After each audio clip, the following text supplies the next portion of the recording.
Welcome back to Good Knit Kisses. I'm your host Kristen, and my friends with allfreeknitting.com and I would like to present you with a roll-free hat or a roll-free panel edge.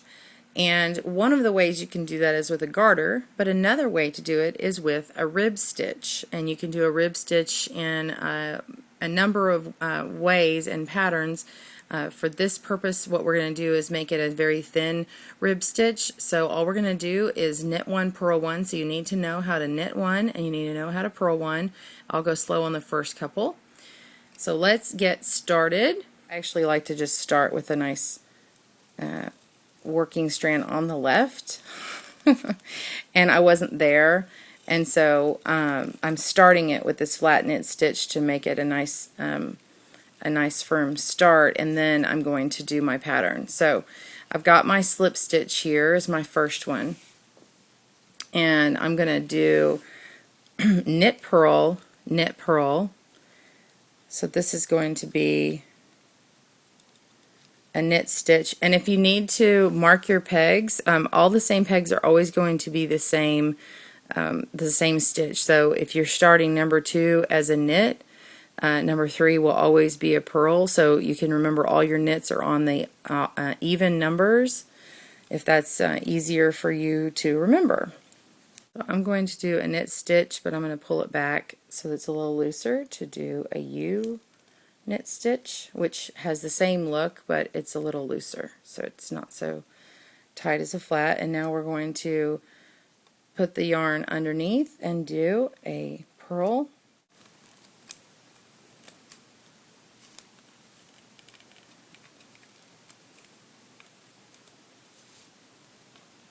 Now we're going to do a knit. And this one's tighter. This first row is going to be harder and tighter because of the way I did the knit stitch first.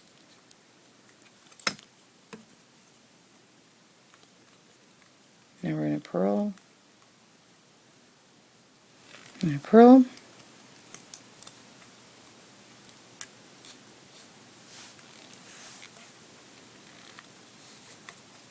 Knit.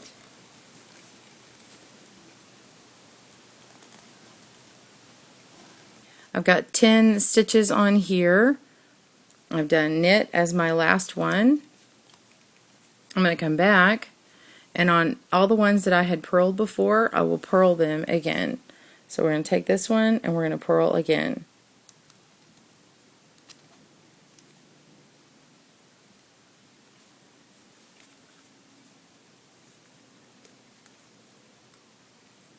And we're going to knit this one.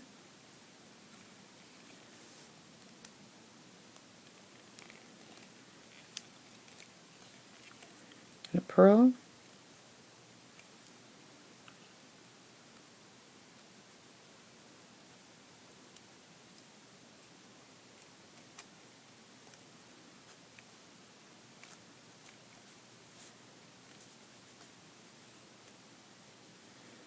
Knit.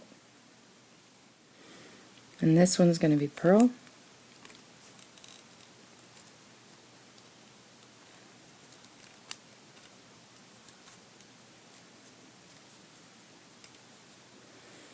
And we're coming back. And you're going to knit over this one again.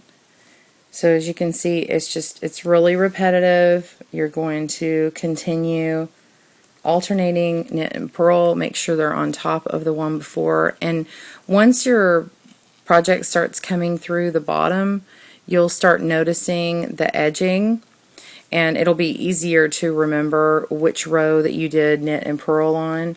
So just keep going until you've got a nice edge going. If you're doing a brim on a hat, you can do it an inch or inch and a half, however long you normally would make your brim. It won't roll on the edge of the panel.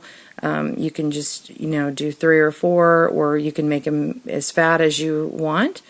You can continue this for a whole panel either way. So you've got a nice no roll edging, and the reason why it doesn't roll is because a knit stitch wants to skew and bend one way and a purl wants to go the other way. So when you put them next to each other, they tend to counteract with each other and they don't want to move after that. So I hope that helped you. Thanks again for tuning in to Good Knit Kisses, and my friends with allfreenknitting.com and I would like to wish you happy looming.